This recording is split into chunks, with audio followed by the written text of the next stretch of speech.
ઢીચડા road પર આવેલ આરોગ્ય કેન્દ્રમાં બીજા માળે ટોયલેટ બ્લોકની અંદર એક્ઝેસ્ટ ફેનમાં આગ લાગેલ. બંધ પડેલા લેડીઝ ટોયલેટમાં શોર્ટ સર્કિટના કારણે એક્ઝેસ્ટ ફેનમાં આગ લાગતા ત્યાંથી ધુમાડાના ગોટેગોટા નીકળ્યા. સ્ટાફ દ્વારા આગ બુઝાવવામાં આવી, ફાયરને પણ જાણ કરેલ. નવા બિલ્ડિંગમાં ઓટોમેટિક આગ લાગતા વાયરિંગની ગુણવત્તા પર સવાલ.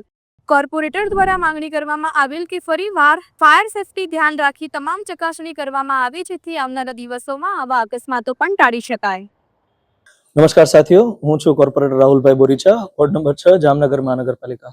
સાથીઓ, આજરોજ મારા વિસ્તારમાં બનેલી નવી યુસીએચસી સેન્ટર, જે હાલમાં જેનું ઉદ્ઘાટન થયેલું છે, એમાં એક બંધ પડેલી હાલતમાં ટોયલેટ બ્લોકમાં શોર્ટ સર્કિટ થવાના કારણે અચાનક આગ ભભૂકી ઉઠી હતી અને તાત્કાલિક ધોરણે ફાયર બ્રિગેડને પણ બોલાવી લેવામાં આવી હતી. અને આ તો સારું કહેવાય કે સ્ટાફની સૂઝબૂછના કારણે આગ ઉપર તાત્કાલિક ધોરણે કાબુ કરી લેવામાં આવ્યો અને કોઈ પણ જાતની જાન કે માલહાની થઈ નથી.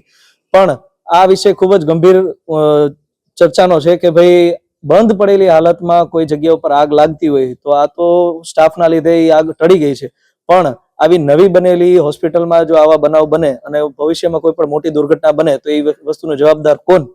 માટે મહાનગરપાલિકાના અધિકારીઓને હું એક સૂચન કરું છું કે ભાઈ, આ વસ્તુની ઊંડાણમાં તપાસ થવી જોઈએ, ક્વોલિટી ટેસ્ટ થવો જોઈએ અને તાત્કાલિક ફાયર સેફટીના પાછા ટેસ્ટ થવા જોઈએ.